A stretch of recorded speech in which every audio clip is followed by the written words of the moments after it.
ओम शांति। 17 जनवरी 2015 साकार महावाक्य। बाबा कहते, मीठे बच्चे, बाप तुम्हें ज्ञान योग की खुराक खिलाकर जबरदस्त खातिरी करते हैं, तो सदैव खुश मौज में रहो और श्रीमत अनुसार सबकी खातिरी करते चलो। आज का प्रश्न, इस संगम युग पर आपके पास सबसे अमूल्य चीज कौन सी है जिसकी संभाल करनी है? उत्तर, इस सर्वोत्तम ब्राह्मण कुल में आपकी ये जीवन बहुत अमूल्य है, इसलिए शरीर की संभाल जरूर करनी है। ऐसे नहीं है तो मिट्टी का पुतला है, कहाँ ये खलास हो जाए, नहीं, इनको जीते रखना है। कोई बीमार होते हैं तो उनसे तंग नहीं होना चाहिए, उनको बोलो तुम शिव बाबा को याद करो। जितना याद करेंगे उतना पाप कटते जाएंगे। उनकी सर्विस करनी चाहिए, जीता रहे, शिव बाबा को याद करता रहे। ओम शांति। ज्ञान का तीसरा नेत्र देने वाला रूहानी बाप बैठ रूहानी बच्चों को समझाते हैं। ज्ञान का तीसरा नेत्र सिवाय बाप के और कोई दे ही नहीं सकता। अभी तुम बच्चों को ज्ञान का तीसरा नेत्र मिलता है। अभी तुम बच्चे जानते हो कि ये पुरानी दुनिया बदलने वाली है। बेचारे मनुष्य नहीं जानते कि कौन बदलाने वाला है और कैसे बदलाते हैं, क्योंकि उन्हों को ज्ञान का तीसरा नेत्र ही नहीं है। तुम बच्चों को अभी ज्ञान का तीसरा नेत्र मिला है। क्या मिल गया? कहाँ पे है? यहाँ पे। तुम बच्चों को अभी ज्ञान का तीसरा नेत्र मिला है, जिससे तुम सृष्टि के आदि मध्य अंत को जान गए हो। यह है ज्ञान की सैक्रीन। सैक्रीन की एक बूंद भी कितनी मीठी होती है। ज्ञान का एक ही अक्षर है मन मना भव। ये अक्षर कितना मीठा है। अपने को आत्मा समझ बाप को याद करो। बाप शांति धाम और सुख धाम का रास्ता बता रहे हैं। बाप आए हैं बच्चों को स्वर्ग का वर्षा देने, तो बच्चों को कितनी खुशी रहनी चाहिए। कहते भी हैं खुशी जैसी खुराक नहीं। जो सदैव खुश मौज में रहते हैं उनके लिए यह जैसे खुराक होती है। 21 जन्म मौज में रहने की यह जबरदस्त खुराक है। आप 21 जन्म मौज में रहेंगे, उसकी खुराक है आज की खुशी। क्या है? आज की खुशी। ये खुराक सदैव एक दो को खिलाते रहो, ठीक है? खुद भी खाओ, दूसरे को भी खिलाओ। यह है एक दो की जबरदस्त खातिरी।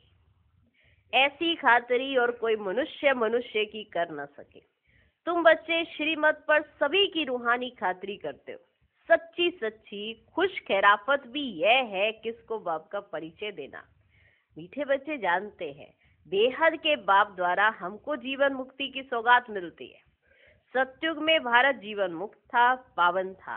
बाप बहुत बड़ी ऊंची खुराक देते हैं, तब तो गायन है। अतीन्द्रिय सुख पूछना हो तो गोपियों से पूछो। ये ज्ञान और योग की कितनी फर्स्ट क्लास वंडरफुल क्या है? खुराक है। और ये खुराक एक ही रूहानी सर्जन के पास है, और किसको ये खुराक का मालूम ही नहीं है। बाप कहते हैं, मीठे बच्चों, तुम्हारे लिए तिरी पर सौगात ले आया हूँ। ये तिरी क्या होती है? बाप कहते हैं, मीठे बच्चों, तुम्हारे लिए तिरी पर सौगात ले आया हूँ। मुक्ति, जीवन मुक्ति की ये सौगात मेरे पास ही रहती है। कल्प कल्प मैं ही आकर तुमको ये सौगात देता हूँ, फिर रावण छीन लेता है। तो अभी तुम बच्चों को कितना खुशी का पारा चढ़ा रहना चाहिए। क्या चढ़ना चाहिए? खुशी का पारा। तुम जानते हो हमारा एक ही बाप टीचर और सच्चा सच्चा सतगुरु है, जो हमको साथ में ले जाते हैं। मोस्ट बिलवड बाप से विश्व की बादशाही मिलती है। ये कम बात है क्या? बच्चों को सदैव हर्षित रहना चाहिए। Godly student life is the best. ये अभी का ही गायन है ना।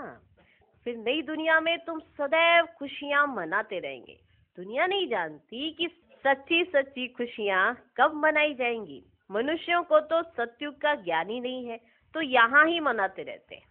परंतु इस पुरानी तमो प्रधान दुनिया में खुशी कहाँ से आई? यहाँ तो त्राही त्राही करते रहते हैं। कितना दुख की दुनिया है। बाप तुम बच्चों को कितना सहज रास्ता बताते हैं। ग्रस्त व्यवहार में रहते कमल फूल समान रहो। धंधा धोरी आदि करते भी मुझे याद करते रहो। जैसे आशिक और माशूक होते हैं, वह तो एक दो को याद करते रहते हैं। वह उनका आशिक, वह उनका माशूक होता है। यहाँ ये बात नहीं है। यहाँ तो तुम सभी एक माशूक के जन्म जन्मांतर के आशिक रहे हो। बाप तुम्हारा कभी आशिक नहीं बनता। ऐसा नहीं सोचना बाबा मेरा आशिक। हम बाबा के आशिक है, बाबा तो माशूक है। तुम उस माशूक को आने के लिए याद करते हो ना। जब दुख जास्ती होता है तो जास्ती सिमरन करते, तब तो गायन भी है, दुख में सिमरन सब करे, सुख में करे ना कोई। इस समय जैसे बाप सर्वशक्तिमान है, दिन प्रतिदिन माया भी सर्वशक्तिमान तमो प्रधान होती जाती है। इसलिए अब बाप कहते हैं, मीठे बच्चे देही अभिमानी बनो, अपने को आत्मा समझ मुझ बाप को याद करो और साथ साथ दैवी गुण भी धारण करो। तुम ऐसे बन जाएंगे। इस पढ़ाई में मुख्य बात है ही याद की। ऊंच से ऊंच बाप को बहुत प्यार स्नेह से याद करना चाहिए। कैसे कैसे याद करना चाहिए? प्यार से और स्नेह से। वह ऊंच से ऊंच बाप ही नई दुनिया स्थापन करने वाला है। बाप कहते मैं आया हूँ तुम बच्चों को विश्व का मालिक बनाने, इसलिए अब मुझे याद करो तो तुम्हारे अनेक जन्मों के पाप कट जाएंगे। पतित पावन बाप कहते तुम बहुत पतित बन गए हो, इसलिए अब तुम मुझे याद करो तो तुम पावन बन जाएंगे और पावन दुनिया का मालिक बन जाएंगे। पतित पावन बाप को ही बुलाते हैं ना। अब बाप आए हैं तो जरूर पावन बनना पड़े। बाप दुख हरता सुख करता है। बरोबर सतयुग में पावन दुनिया थी तो सभी सुखी ही थे ना। अब बाप फिर से कहते बच्चे शांति धाम और सुख धाम को याद करते रहो। अभी है संगम युग। खेवैया तुमको इस पार से उस पार ले जाते हैं। नैया कोई एक नहीं, सारी दुनिया जैसे कि एक बड़ा जहाज है, एक बहुत बड़ा जहाज है, उनको पार ले जाते हैं। तो मीठे बच्चों को कितनी खुशियां होनी चाहिए। तुम्हारे लिए तो सदैव खुशी ही खुशी है। बेहद का बाप हमको पढ़ा रहे हैं, वाह, हमको पढ़ा रहे हैं, वाह। यह तो कभी ना सुना ना पढ़ा। भगवानुवाच मैं तुम रूहानी बच्चों को राजयोग सिखा रहा हूँ, तो पूरी रीति सीखना चाहिए, धारणा करनी चाहिए। क्या करनी चाहिए? तो पूरी रीति सीखना चाहिए, धारणा करनी चाहिए, पूरी रीति पढ़ना चाहिए। पढ़ाई में नंबरवार तो सदैव होते ही हैं। अपने को देखना चाहिए, मैं उत्तम हूँ, मध्यम हूँ या कनिष्ठ हूँ। मैं उत्तम हूँ, मध्यम हूँ या कनिष्ठ हूँ। बाप कहते अपने को देखो, मैं ऊंच पद पाने के लायक हूँ, रूहानी सर्विस करता हूँ। क्योंकि बाप कहते बच्चे सर्विसेबल बनो, फॉलो करो। मैं आया ही हूँ सर्विस के लिए, रोज सर्विस करता हूँ। कौन कौन कौन सर्विस करते हैं? बाबा। इसलिए ही तो ये रथ लिया है। इनका रथ बीमार पड़ जाता है तो मैं इनमें बैठ मुरली लिखता हूँ। जब इनका रथ बीमार पड़ जाता है तो इनमें बैठकर मुरली लिखता हूँ। मुख से तो बोल नहीं सकते तो मैं लिख देता हूँ। रोज सर्विस करता हूँ, इसलिए ही तो ये रथ लिया है। इनका रथ बीमार पड़ जाता है तो मैं इनमें बैठ मुरली लिखता हूँ। मुख से तो बोल नहीं सकते तो मैं लिख देता हूँ, ताकि बच्चों के लिए मुरली मिस ना हो। तो मैं भी सर्विस पर हूँ ना। ये है रूहानी सर्विस। तो तुम बच्चे भी बाप की सर्विस में लग जाओ, ऑन गॉड फादरली सर्विस। जो अच्छा पुरुषार्थ करते हैं, अच्छी सर्विस करते हैं, उनको महावीर कहा जाता है। देखा जाता है कौन महावीर है? जो बाबा के डायरेक्शन पर चलते हैं। बाप का फरमान है अपने को आत्मा समझ। भाई भाई देखो, इस शरीर को भूल जाओ। बाबा भी शरीर को नहीं देखते हैं, बाबा भी शरीर को नहीं देखते हैं। बाप कहते मैं आत्माओं को देखता हूँ। बाकी यह तो ज्ञान है कि आत्मा शरीर बिगर बोल नहीं सकती। मैं भी इस शरीर में आया हूँ, लोन लिया हुआ है। शरीर साथ ही आत्मा पढ़ सकती है। बाबा की बैठक यहाँ है, ब्रह्मा बाबा के तन में। बाबा की बैठक यहाँ है। यह है अकाल तख्त। आत्मा अकाल मूर्त है। आत्मा कब छोटी बड़ी नहीं होती है, शरीर छोटा बड़ा होता है। होता है होता है। जो भी आत्माएं हैं उन सभी का तख्त यह भृगुटी है। शरीर तो सभी के भिन्न भिन्न होते हैं। किसका अकाल तख्त पुरुष का है और किसका अकाल तख्त स्त्री का है। किसका अकाल तख्त, बोलो बोलो, बच्चे का है। अकाल तख्त कहाँ है, यहाँ है। ठीक है, ये पूरा शरीर और यहाँ पर बैठी है आत्मा। किसका अकाल तख्त पुरुष का है, किसका अकाल तख्त स्त्री का है और किसका अकाल तख्त बच्चे का है। बाप बैठ बच्चों को रूहानी ड्रिल सिखलाते हैं। जब कोई से बात करो तो पहले अपने को आत्मा समझो। हम आत्मा फलाने भाई से बात करते हैं, बाप का पैगाम देते हैं कि शिव बाबा को याद करो। याद से ही जंग उतरनी है। सोने पर जब अलाई पड़ती है तो सोने की वैल्यू कम हो जाती है। तुम आत्माओं में भी जंग पड़ने से तुम वैल्यू लेस हो गए हो। जंग पड़ने से तुम क्या हो गए, वैल्यू लेस। अब फिर पावन बनना है। तुम आत्माओं को अब ज्ञान का तीसरा नेत्र मिला है। उस नेत्र से अपने भाइयों को देखो। भाई भाई को देखने से कर्मेंद्रियां चंचल नहीं होंगी। राज्य भाग्य लेना है, विश्व का मालिक बनना है तो ये मेहनत करो। भाई भाई समझ सभी को ज्ञान दो तो फिर ये टेव पक्की हो जाएगी। टेव माना आदत। सच्चे सच्चे ब्रदर्स तुम सभी हो। बाप भी ऊपर से आए हैं, तुम भी आए हो। बाप बच्चों सहित सर्विस कर रहे हैं। सर्विस करने की बाप हिम्मत देते हैं। हिम्मते बच्चे मत दे बाप। तो ये प्रैक्टिस करनी है। मैं आत्मा भाई को पढ़ाता हूँ, आत्मा पढ़ती है ना, इसको स्पिरिचुअल नॉलेज कहा जाता है, जो रूहानी बाप से ही मिलती है। संगम पर ही बाप आकर ये नॉलेज देते हैं कि अपने को आत्मा समझो। तुम नंगे आए थे, फिर यहाँ शरीर धारण कर तुमने 84 जन्म पाठ बजाया है। अब फिर वापस चलना है, इसलिए अपने को आत्मा समझ भाई भाई की दृष्टि से देखना है। ये मेहनत करनी है, अपनी मेहनत करनी है। दूसरे में हमारा क्या जाता, ये ना हो कि दूसरा कर रहा है कि नहीं कर रहा उसमें चले जाए। हमें क्या करना है, अपनी मेहनत करनी है। चैरिटी बिगिंस एट होम, अर्थात पहले खुद को आत्मा समझ फिर भाइयों को समझाओ। ये भी चैरिटी बिगिंस एट होम। तो अच्छी रीति तीर लगेगा। ये जोहर भरना है, मेहनत करेंगे तभी ऊंच पद पाएंगे। इसमें कुछ सहन भी करना पड़ता है। जब कोई उल्टी सुल्टी बात बोले तो तुम चुप रहो। ठीक है, कर सकते हैं। जब कोई उल्टी सुल्टी बात बोले तो तुम चुप रहो। तुम चुप रहेंगे तो फिर दूसरा क्या करेगा, क्या करेगा। ताली दो हाथ से बजती है।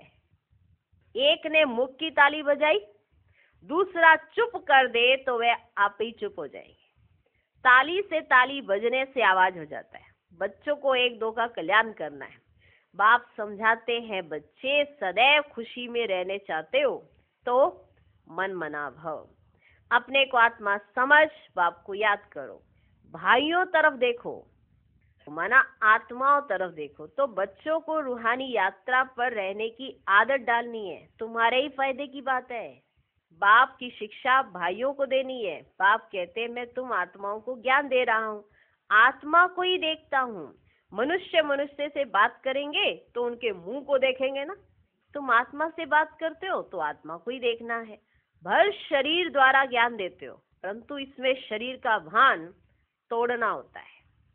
तुम्हारी आत्मा समझती है परमात्मा बाप हमको ज्ञान दे रहे हैं।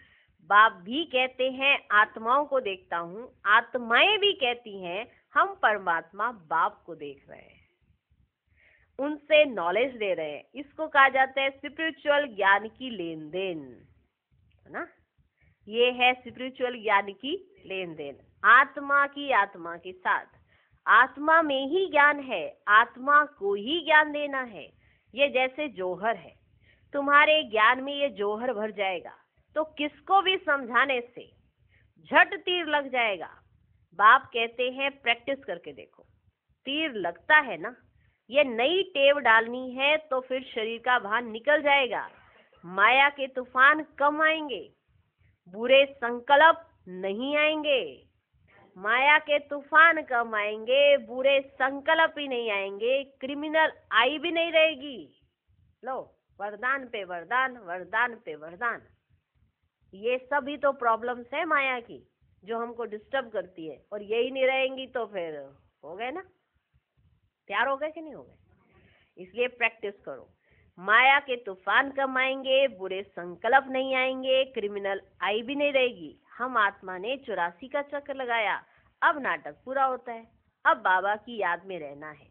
याद से ही तमो प्रधान से सतो प्रधान बन सतो प्रधान दुनिया के मालिक बन जाएंगे। कितना सहज है। बाप जानते हैं बच्चों को यह शिक्षा देना भी मेरा ही पार्ट है। बाप जानते हैं बच्चों को यह शिक्षा देना भी मेरा ही पार्ट है, कोई नई बात नहीं है। हर 5000 वर्ष के बाद हमको आना होता है।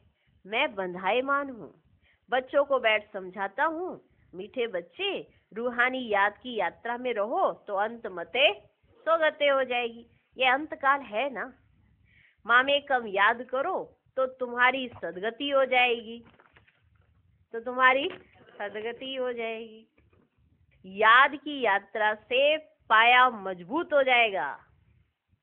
पाया, हाँ, पावा होता है ना, पावा। ठीक है, एक वैसे पैर भी समझ लो, तुम्हारा भी पैर और पावा, यानी कि जो तुम जिस पे बैठे हो तख्त के ऊपर। याद की यात्रा से पाया मजबूत हो जाएगा। यह देही अभिमानी बनने की शिक्षा एक ही बार तुम बच्चों को मिलती। कितना वंडरफुल ज्ञान है। बाबा वंडरफुल है तो बाबा का ज्ञान भी वंडरफुल है, कब कोई बता ना सके। अभी वापस चलना है, इसलिए बाप कहते मीठे बच्चों, मीठे बच्चों, ये प्रैक्टिस करो। अपने को आत्मा समझ, आत्मा को ज्ञान दो। तीसरे नेत्र से भाई भाई को देखना है। कहाँ है तीसरा नेत्र? तीसरे नेत्र से भाई भाई को देखना है। यही बड़ी मेहनत है। यह है तुम ब्राह्मणों का सर्वोत्तम ऊंच से ऊंच कुल। इस समय तुम्हारा जीवन अमूल्य है, इसलिए शरीर की भी संभाल करनी है। तमो प्रधान होने के कारण शरीर की आयु भी कम होती गई है। अब तुम जितना योग में रहेंगे उतना आयु बढ़ेगी। तुम्हारी आयु बढ़ते बढ़ते 150 वर्ष हो जाएगी सत्युग में। तुम्हारी आयु बढ़ते बढ़ते 150 वर्ष हो जाएगी सत्युग में। इसलिए शरीर की भी संभाल करनी है। ऐसे नहीं है तो मिट्टी का पुतला है, कहाँ ये खलास हो जाए, नहीं, इनको जीते रखना है। ठीक है, जिंदा रखना किसको? शरीर को। और शरीर कब जिंदा रहेगा? जब आत्मा उसके अंदर रहेगी। और आत्मा कब उसके अंदर रहेगी? जब तीसरा नेत्र खुला रहेगा। अब ये तीसरा नेत्र कब खुलेगा? जब प्रैक्टिस होगी। ठीक है, ये अमूल्य जीवन है ना। कोई बीमार होते हैं तो उनसे तंग नहीं होना चाहिए, उनको भी बोलो शिव बाबा को याद करो। जितना याद करेंगे उतना उनके पाप कटते जाएंगे। उनकी सर्विस करनी चाहिए। जीता रहे, शिव बाबा को याद करता रहे। ये समझ तो रहती है ना, हम बाबा को याद करते हैं, आत्मा याद करती है बाप से वर्षा पाने के लिए। अच्छा, मीठे मीठे सिकिलदे बच्चों प्रति नंबरवार पुरुषार्थ अनुसार मात पिता बाप दादा का याद प्यार और गुड मॉर्निंग। रूहानी बाप की रूहानी बच्चों को नमस्ते।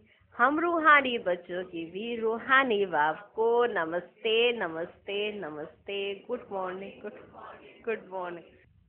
धारणा के लिए मुख्य सार। पहला पॉइंट, अपने को देखो। मैं पुरुषार्थ में उत्तम हूँ, मध्यम हूँ या कनिष्ठ हूँ? मैं ऊंच पद पाने के लायक हूँ? मैं रूहानी सर्विस करता हूँ? दूसरा पॉइंट, तीसरे नेत्र से आत्मा भाई को देखो। भाई भाई समझ सभी को ज्ञान दो। आत्मिक स्थिति में रहने की आदत डालो तो कर्मेंद्रियां चंचल नहीं होंगी। आज का वरदान, ईश्वरीय रॉयल्टी के संस्कार द्वारा हरेक की विशेषताओं का वर्णन करने वाले पुण्य आत्मा भव।